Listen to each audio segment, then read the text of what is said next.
Hello students, in this video of class 12th accountancy, we will be discussing the chapter Accounting for Partnership Firms Fundamentals. In this chapter, we will be discussing about the meaning and definition of partnership, essential features or characteristics of partnership, rights of partners, partnership deed, importance of partnership deed, provisions affecting accounting treatment in the absence of partnership deed, interest on partners' loan to the firm, and distribution of profit among partners, profit and loss appropriation account, special aspects of partnership accounts, partners' capital account and fixed and fluctuating methods, salary or commission of partners, interest on partners' drawings, interest on capitals, adjustment for incorrect appropriation of profits in the past adjustments, guarantee of profit. First, we will discuss the meaning and definition of partnership. Actually में partnership होती क्या है? Partnership एक association होता है to और मोर partners का। जब दो या दो से ज़्यादा पार्टनर्स मिलकर कोई बिजनेस करते हैं और उस बिजनेस के प्रॉफिट्स और लॉसेस को शेयर करते हैं तो उसे हम क्या बोलते हैं? Partnership. Partners act both as agents and principal. जो पार्टनर्स होते हैं वो एजेंट की तरह काम भी करते हैं और प्रिंसिपल की तरह भी काम करते हैं। तो पार्टनरशिप क्या है? एसोसिएशन बिटवीन टू और मोर पर्सन्स जिन्होंने एग्रीमेंट करा है बिजनेस करने के लिए और प्रॉफिट्स और लॉसेस को शेयर करने के लिए। Okay, partnership is defined by the Indian partnership act 1932। जो इंडियन पार्टनरशिप एक्ट 1932 है उसने पार्टनरशिप को डिफाइन करा है इन सेक्शन 4। और उसकी डेफिनेशन क्या है? Partnership is the relation between persons who have agreed to share the profits of business carried on by all or any one of them acting for all। इसका मतलब क्या होता है? कैरीड ऑन बाय ऑल या फिर any one of them acting for all. जो भी partnership business होता है उसमें जो पार्टनर्स हैं या तो वो सब मिलकर उस पार्टनरशिप फर्म को चलाते हैं या फिर उनमें से कोई एक भी सबका रिप्रेजेंट करके बिजनेस को चला सकता है। एक पर्सन सभी को रिप्रेजेंट करके बिजनेस चला रहा है या दो पर्सन सभी को रिप्रेजेंट करके बिजनेस चला रहे हैं, तो ऐसा भी हो सकता है। नेक्स्ट है नेचर ऑफ पार्टनरशिप फर्म। तो जो पार्टनरशिप फर्म होती है वो एक सेपरेट लीगल एंटिटी नहीं होती है। इसका मतलब क्या होता है कि लीगल पॉइंट ऑफ व्यू से जो पार्टनर्स और जो पार्टनरशिप फर्म है वो सेम है। इसका मतलब ये हुआ, अगर फर्म अपने उधार नहीं चुका पाती है, अगर फर्म अपने डेट्स चुका नहीं पाती है, तो पार्टनर्स के प्राइवेट एसेट्स को भी सेल करके जो फर्म का डेट है या जो फर्म की लाइबिलिटी है वो चुकानी पड़ती है। ओके, तो पार्टनरशिप फर्म और पार्टनर्स जो लीगल एंटिटी होते हैं उनकी सेपरेट लीगल एंटिटी नहीं होती है, उनकी सेम लीगल आइडेंटिटी होती है कि अगर जो फर्म है वो उधार में या डेट नहीं चुका पा रहा है तो हम पार्टनर्स के प्राइवेट एसेट्स को बेचकर भी फर्म के जो लाइबिलिटी है या उधार है उसे हम चुकाएंगे। Nature of partnership, partnership is a separate business entity from the accounting view point. Accounting point of view से क्या होता है? पार्टनरशिप एक सेपरेट एंटिटी होती है, लेकिन हम किसकी बात कर रहे हैं? लीगल पॉइंट ऑफ व्यू की। लीगल पॉइंट ऑफ व्यू में a partnership firm is not a separate legal entity from its partners. It means firm's debts can be paid from private assets of the firm if the firm is not able to pay its liabilities। अगर firm अपने उधार नहीं चुका पाएगा तो partners के private assets भी बेचने पड़ते हैं उस उधार को चुकाने के लिए। लेकिन हम अकाउंटेंसी में क्या मानते हैं, अकाउंटिंग में क्या मानते हैं कि पार्टनरशिप एक सेपरेट बिजनेस एंटिटी है केवल अकाउंटिंग पॉइंट ऑफ व्यू से, लेकिन लीगल पॉइंट ऑफ व्यू से क्या होता है? उसका सेपरेट लीगल एंटिटी नहीं होता है। ये था आपका नेचर ऑफ पार्टनरशिप। नेक्स्ट है आपके पास एसेंशियल फीचर्स या फिर कैरेक्टरिस्टिक्स ऑफ पार्टनरशिप। तो सबसे पहला क्या हो गया? टू और मोर पार्टनर्स। कम से कम दो पार्टनर चाहिए एक पार्टनरशिप फर्म को बनाने के लिए। और according to the Indian contract act 1872 every person except the following is competent to contract. मतलब पार्टनरशिप के एग्रीमेंट में सभी पर्सन्स आ सकते हैं, केवल इन 3 लोगों को छोड़कर। कौन कौन लोग? माइनर पार्टनरशिप में एंटर नहीं कर सकता है, एक पर्सन ऑफ अनसाउंड माइंड, मतलब एक पर्सन जिसका माइंड स्टेबल नहीं है, मेंटली वो स्टेबल नहीं है, वो पर्सन नहीं आ सकता है पार्टनरशिप फर्म में एज अ पार्टनर। और पर्सन्स डिस्क्वालिफाइड बाय लॉ, वो एज अ पार्टनर नहीं हो सकता है। नेक्स्ट पॉइंट क्या है? एग्रीमेंट। पार्टनरशिप एग्जिस्टेंस में कब आएगी? जब एग्रीमेंट होगा, या तो रिटन हो या फिर ओरल हो। The agreement among the partners is the basis of their relationship which may be for a particular venture for a period और एट अ विल। अब ये जो एग्रीमेंट होता है पार्टनर्स के बीच में, उसकी रिलेशनशिप का बेसिस या तो कोई एक पर्टिकुलर प्रोजेक्ट भी हो सकता है, एक पर्टिकुलर पीरियड ऑफ टाइम भी हो सकता है, या वो अपनी इच्छा से भी एग्रीमेंट कर रहे हैं, तो ये सब चीजें हो सकती हैं। अब इनके बीच में एक रिटन एग्रीमेंट होता है जिसे हम क्या बोलते हैं? Partnership deed. नेक्स्ट है लॉफुल बिजनेस। पार्टनरशिप किस चीज के लिए स्टैब्लिश हो सकती है? एक लॉफुल बिजनेस के लिए ही स्टैब्लिश हो सकती है। ठीक है। अब बिजनेसेस हर तरह का होता है, ट्रेड होता है, वोकेशनल होता है, प्रोफेशन होता है।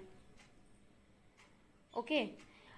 कोई भी चैरिटेबल एक्टिविटी के लिए हम पार्टनरशिप बिजनेस नहीं खोल सकते हैं। ओके। जो बिजनेस होना चाहिए लॉफुल होना चाहिए, और चैरिटेबल एक्टिविटी के लिए हम पार्टनरशिप बिजनेस नहीं खोलते। नेक्स्ट है profit sharing.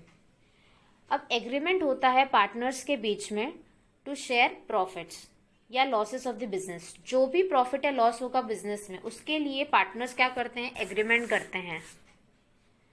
Okay. It is not essential that all partners share losses also. ऐसा जरूरी नहीं है कि सभी पार्टनर्स लॉस शेयर करें। कोई प्रोविजन होता है पार्टनरशिप डीड में जिसके अकॉर्डिंग क्या होता है? पार्टनर्स लॉस को बियर करते हैं। जो भी उन्होंने टर्म्स एंड कंडीशन सेटल करी होगी पार्टनरशिप डीड में, उसी के अकॉर्डिंग वो प्रॉफिट एंड लॉसेस को बियर करेंगे। लास्ट पॉइंट फीचर्स का क्या है? Business can be carried on by all or any one of the partners acting for all. जो भी बिजनेस होता है पार्टनरशिप में, उससे या तो सभी पार्टनर्स कैरी करेंगे, या फिर कोई एक पार्टनर्स उन सबके बिहाफ पर क्या कर सकता है? बिजनेस को कैरी कर सकता है। तो इसके कारण क्या हो जाता है? पार्टनर एक एजेंट भी हो जाता है और प्रिंसिपल भी हो जाता है। एजेंट कैसे? एजेंट ऐसे कि वो सभी दूसरे पार्टनर्स को रिप्रेजेंट कर रहा है, और जो वो काम कर रहा है वो दूसरे जो पार्टनर्स है उन्हें भी बांधता है, बाइंड करता है। और वो प्रिंसिपल कैसे है? As he is bound by the act of other partners. दूसरे पार्टनर्स के एक्ट से भी वो क्या होता है? बंधता है, बाउंड होता है। इसलिए वो प्रिंसिपल भी हो गया और वो एजेंट भी हो गया। नेक्स्ट है राइट्स ऑफ पार्टनरशिप। राइट्स क्या है पार्टनर्स के? पार्टनर के राइट क्या क्या होते हैं? हर एक पार्टनर को राइट होता है कि वो मैनेजमेंट में पार्टिसिपेट करे। हर एक पार्टनर को राइट है कि जो भी अफेयर्स हो रहे हैं बिजनेस में, उसका कंसल्टेशन ले, उससे डिस्कस किया जाए वो matter. Right to inspect the books of accounts and have a copy of it. जो भी books of accounts partnership business में बन रहे हैं, उसे इंस्पेक्ट करने का राइट, और उसका एक कॉपी उनके पास होना चाहिए, उसका राइट।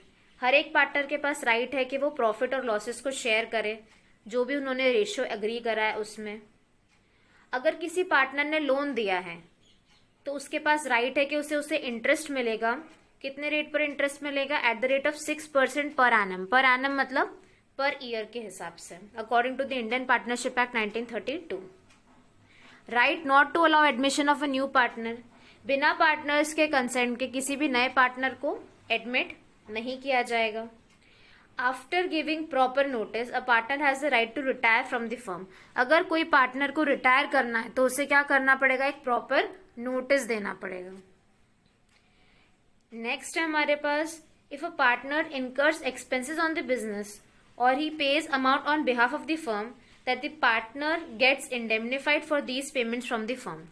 मतलब अगर पार्टनर ने फर्म के साइड से कोई एक्सपेंस करा है इमरजेंसी में या पेमेंट करा है, तो बाकी सभी पार्टनर्स क्या करेंगे? उस एक्सपेंस को वापस रीपे करेंगे उस पार्टनर को। इंडेमनीफाई मतलब जो खर्चा उस पार्टनर ने करा है उसे रिटर्न में वो बाकी सभी पार्टनर्स क्या करेंगे, वापस से रीपे करेंगे, जो भी पार्टनर ने अपने सोच समझ से एक्सपेंस करा है वो।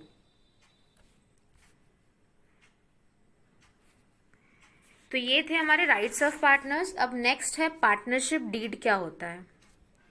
पार्टनरशिप एग्जिस्टेंस में कब आती है, जब कोई ओरल या फिर रिटन एग्रीमेंट हो। अब बेहतर यही होगा कि आप एक रिटन एग्रीमेंट रखें जिससे फ्यूचर में आपका कोई डिस्प्यूट या कॉन्फ्लिक्ट या लड़ाई झगड़ा न हो। तो ये जो रिटन डॉक्यूमेंट होता है उसे हम क्या बोलते हैं, पार्टनरशिप डीड। जो रिटन डॉक्यूमेंट है या रिटन एग्रीमेंट है उसे हम क्या बोलते हैं, पार्टनरशिप डीड। और डिटेल्स और टर्म्स एंड कंडीशंस क्या होती है पार्टनरशिप डीड की, वो जो भी टर्म्स एंड कंडीशंस होती है पार्टनरशिप की वो किसके अंडर लिखी जाती है, पार्टनरशिप डीड के अंदर लिखी जाती है। और ये क्या है, एक लीगल डॉक्यूमेंट है जिसे साइन किया जाता है सभी पार्टनर्स के द्वारा और उसके अंदर सारे क्लॉजेज होते हैं। तो क्या कंटेंट्स होते हैं पार्टनरशिप डीड के, सबसे पहला इसके अंदर डिस्क्रिप्शन होता है पार्टनर्स के बारे में, फर्म के बारे में, नेम क्या है पार्टनर्स का, उनका डिस्क्रिप्शन क्या है, उनका एड्रेस क्या है, फर्म का नाम क्या है और एड्रेस क्या है फर्म का। फिर प्रिंसिपल प्लेस ऑफ बिजनेस, कौन सी जगह है जहां पर हम बिजनेस को ऑपरेट करेंगे, एड्रेस होगा बिजनेस का, जहां पर लोकेशन क्या होगी उस बिजनेस की वो चीज होगी। कमेंसमेंट ऑफ पार्टनरशिप, किस डेट से पार्टनरशिप फर्म स्टार्ट होगी। नेक्स्ट है कैपिटल कॉन्ट्रीब्यूशन। कैपिटल कॉन्ट्रीब्यूशन क्या कहता है कि अमाउंट ऑफ कैपिटल, कितना अमाउंट ऑफ कैपिटल कंट्रीब्यूट किया गया है हर पार्टनर के द्वारा। अब कैपिटल अकाउंट फिक्स्ड भी हो सकता है और फ्लक्चुएटिंग भी हो सकता है। इंटरेस्ट ऑन कैपिटल या इंटरेस्ट ऑन ड्राइंग्स, कितना रेट ऑफ इंटरेस्ट मिलेगा पार्टनर्स को उनके कैपिटल पे, या फिर कितना उन्हें इंटरेस्ट देना पड़ेगा या कितना इंटरेस्ट चार्ज किया जाएगा जो भी वो ड्राइंग्स करेंगे, उनका प्रॉफिट शेयरिंग रेशियो क्या होगा वो चीज़। फिर interest on loan, interest on loan कितना दिया जाएगा पार्टनर्स को। फिर रेम्यूनरेशन या फिर सैलरी कितनी दी जाएगी पार्टनर्स को। वैल्यूएशन ऑफ गुडविल, हम फर्म की गुडविल को किस मेथड से वैल्यू करेंगे, अलग अलग मेथड्स होती है गुडविल को वैल्यू करने की। ओके, हम वैल्यूएशन ऑफ असेट्स कैसे करेंगे, सेटलमेंट ऑफ अकाउंट कैसे होगा, अकाउंटिंग पीरियड क्या होगा। फिर rights and duties of partners होती हैं पार्टनरशिप डीड के अंदर। फिर ड्यूरेशन ऑफ पार्टनरशिप होता है, कितने समय के लिए पार्टनरशिप चलेगा। फिर बैंक अकाउंट ऑपरेशन। फिर डेथ ऑफ अ पार्टनर, कि फर्म कंटिन्यू करेगी या फिर ख़त्म हो जाएगी किसी पार्टनर की डेथ पे। फिर सेटलमेंट ऑफ डिस्प्यूट्स, अगर कोई डिस्प्यूट्स होंगे तो वो किस तरह से हम सेटल करेंगे। ये सभी चीज़ें क्या होती है पार्टनरशिप डीड के अंदर। इंपॉर्टेंस ऑफ पार्टनरशिप डीड क्या है, पार्टनरशिप डीड क्यों इंपॉर्टेंट है, क्योंकि पार्टनरशिप डीड एक लीगल डॉक्यूमेंट है जो आपको लीगली डिफाइन करता है रिलेशनशिप अमंग पार्टनर्स, इसलिए ये इम्पॉर्टेंट है। ये ज़रूरी होता है कि हमारे एक रिटर्न पार्टनरशिप डीड हो, जिससे क्या होगा फ्यूचर में हमारे जो भी डिस्प्यूट्स होंगे, जो भी लड़ाई झगड़े होंगे उन्हें हम अवॉइड कर पाएंगे और सोल्यूशन निकाल पाएंगे। तो पार्टनरशिप डीड यूजफुल क्यों है, क्योंकि ये गवर्न करती है the rights, duties and liabilities of each partner. Next, disputes arising if any among the partners are settled on the basis of partnership deed. पार्टनरशिप डीड के बेसिस पर ही हम क्या करते हैं, डिस्प्यूट्स को सेटल करते हैं। ऐसा ज़रूरी नहीं है कि पार्टनरशिप डीड बनानी ही है। अगर पार्टनरशिप डीड नहीं होगी तो कौन से प्रिंसिपल्स लगेंगे, कौन से प्रोविजंस लगेंगे। Provisions of Indian partnership act 1932 apply हो जाते हैं अगर आपकी पार्टनरशिप डीड नहीं होती है। तो ये प्रोविजंस क्या है, अगर आपकी पार्टनरशिप डीड नहीं है, in the absence of partnership deed कौन से प्रोविजंस अप्लाई किए जाएंगे।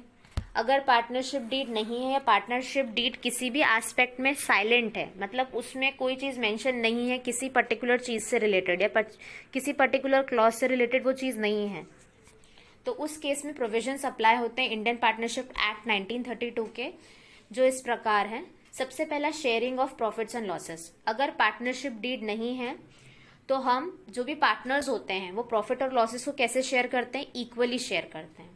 Next, interest on capital. जो इंटरेस्ट ऑन कैपिटल होता है is not pay to the partners. Interest on capital नहीं पे किया जाता है पार्टनर्स को अगर पार्टनरशिप डीड नहीं है तो। Interest on drawings, interest on drawings भी चार्ज नहीं करी जाती है पार्टनर्स से अगर पार्टनरशिप डीड नहीं है तो। नेक्स्ट, इंटरेस्ट ऑन एडवांस या फिर लोन बाय अ पार्टनर। अगर किसी पार्टनर ने लोन दिया है या एडवांस दिया है तो उस केस में interest on loan is paid at the rate of 6% per annum. Interest पे किया जाता है उस पार्टनर को किस रेट से? 6% पर एनम से। अब इंटरेस्ट ऑन पार्टनर्स लोन एक चार्ज अगेंस्ट प्रॉफिट है। चार्ज अगेंस्ट प्रॉफिट का मतलब ये होता है कि भले ही फर्म को लॉस हो तब भी ये इंटरेस्ट पे करना पड़ेगा। नेक्स्ट है रेम्यूनरेशन टू पार्टनर्स, जो सैलरी होती है वो भी नहीं पे की जाती है पार्टनर्स को। नेक्स्ट है एडमिशन ऑफ पार्टनर्स, किसी भी पार्टनर को, नए पार्टनर को बिना दूसरे पार्टनर्स के एग्रीमेंट के, कंसेंट के हम एडमिट नहीं कर सकते। अगर सभी पार्टनर्स एग्री करेंगे तभी एडमिशन दिया जाएगा। तो ये प्रोविजंस है ऑफ इंडियन पार्टनरशिप एक्ट 1932। अब liabilities of the partners. Liability क्या है, दायित्व क्या है पार्टनर्स के? If a partner carries on a business that is similar to that of the firm in competition with the firm, अगर कोई पार्टनर ऐसा बिजनेस कर रहा है जो सेम है फर्म की तरह, मेरा एक बिजनेस है जो पार्टनरशिप फर्म की तरह सेम है, अलग से मेरा एक बिजनेस है, मैं तो एक फर्म में पार्टनर हुई सही, उसके अलावा मेरा एक ऐसा बिजनेस है जो कंपटीशन में है मेरी पार्टनरशिप फर्म के, तो जो बिजनेस कंपटीशन में है उसको कोई भी प्रॉफिट होगा तो वो प्रॉफिट हमें पे करना पड़ेगा इसी पार्टनरशिप फर्म में। नेक्स्ट, अगर कोई पार्टनर को प्रॉफिट होता है किसी भी ट्रांजैक्शन से या किसी भी फर्म की प्रॉपर्टी से या पार्टनरशिप फर्म से रिलेटेड कोई भी प्रॉफिट होता है तो क्या होता है, उसे उस प्रॉफिट को क्या करना पड़ता है? शेयर करना पड़ता है पार्टनर्स के साथ। Okay, if a partner earns profit for himself from any transaction of the firm or from the use of firm's property or business connection, the profit so earned shall be paid to the firm। वो profit उस firm में ही पे करना पड़ेगा या share करना पड़ेगा। Next है हमारे पास difference between charge against profit and appropriation of profit. Charge का मतलब क्या होता है कि अगर बिजनेस को लॉस होगा तब भी वो चीज़ डिडक्ट कर दी जाएगी उसमें से, और अप्रोप्रिएशन का मतलब क्या होता है कि अगर बिजनेस को लॉस होगा तो वो चीज़ नहीं दी जाती है, वो डिस्ट्रीब्यूट नहीं किया जाता है। तो nature, it means deduction from revenue to determine net profit और लॉस फॉर द ईयर। और अप्रोप्रिएशन क्या होता है? It means distribution of net profit for the year among partners. Appropriation का मतलब होता है डिस्ट्रीब्यूट करना प्रॉफिट को पार्टनर्स के बीच में, और प्रॉफिट, चार्ज अगेंस्ट प्रॉफिट का मतलब क्या होता है? डिडक्ट करना रेवेन्यू में से, कोई चीज़ को माइनस करना रेवेन्यू में से। अब जो चार्ज अगेंस्ट प्रॉफिट होता है वो डेबिट किया जाता है प्रॉफिट एंड लॉस अकाउंट में, और जो अप्रोप्रिएशन ऑफ प्रॉफिट होता है उसे हम डेबिट करते हैं profit and loss appropriation account में।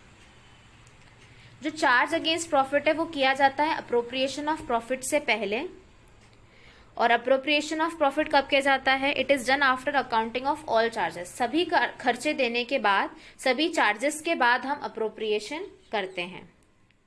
अब एग्जाम्पल क्या है चार्ज अगेंस्ट प्रॉफिट का? Rent paid to a partner, ये एक चार्ज है, भले लॉस होगा फर्म को तब भी देना है। इंटरेस्ट ऑन पार्टनर्स लोन, ये भी एक चार्ज है, भले ही फर्म को लॉस होगा तब भी उसे देना है।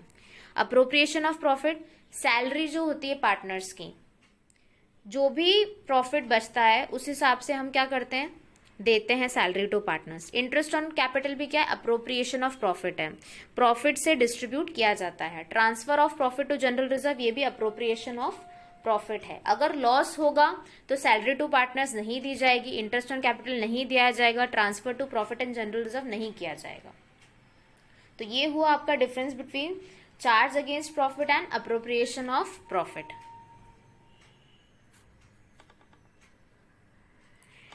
इंटरेस्ट ऑन पार्टनर्स लोन के बारे में हम डिस्कस करते हैं।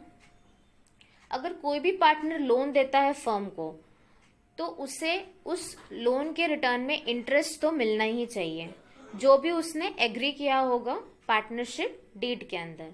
और अगर पार्टनरशिप डीड नहीं है तो उसे इंडियन पार्टनरशिप एक्ट 1932 के हिसाब से 6% पर एनम के हिसाब से इंटरेस्ट मिलता है। तो इंटरेस्ट ऑन पार्टनर्स लोन में as agreed in the partnership deed in the absence of an agreement किस हिसाब से देंगे, 6% पर एनम के हिसाब से। और इंटरेस्ट ऑन पार्टनर्स लोन क्या होता है, एक चार्ज अगेंस्ट प्रॉफिट होता है। इसका मतलब ये हुआ अगर फर्म को लॉस होगा तब भी क्या होगा, आपको इंटरेस्ट तो पे करना ही है पार्टनर को।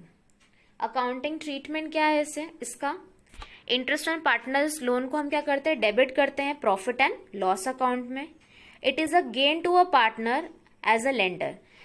जो ये इंटरेस्ट का अमाउंट होता है वो पार्टनर को गेन होता है एज लेंडर, और ये क्रेडिट किया जाता है उस पार्टनर के लोन अकाउंट को, लोन अकाउंट में। ओके अब difference between loan account and capital account. जो लोन अकाउंट होता है, जब भी बिजनेस बंद होता है यानी डिसॉल्व होता है बिजनेस, तो कैपिटल से पहले हम लोन के अमाउंट को रिपे करते हैं। पार्टनर के लोन के अमाउंट को हम पहले रिपे करते हैं, उसके बाद हम उसके कैपिटल के अमाउंट को रिपे करते हैं। और जो कैपिटल अकाउंट पे इंटरेस्ट होता है उसे हम नहीं देते हैं। अगर एब्सेंस ऑफ एग्रीमेंट है तो हम केवल देते हैं interest on loan account that is at the rate of 6% per annum. हम इंटरेस्ट ऑन कैपिटल नहीं देते हैं। तो अकाउंटिंग ट्रीटमेंट क्या है इंटरेस्ट ऑन पार्टनर्स लोन का। To provide interest on partners loan, जब हम प्रोवाइड करते हैं इंटरेस्ट ऑन पार्टनर्स लोन तो हम एंट्री कौन सी करते हैं, interest on partners loan account to partners loan account.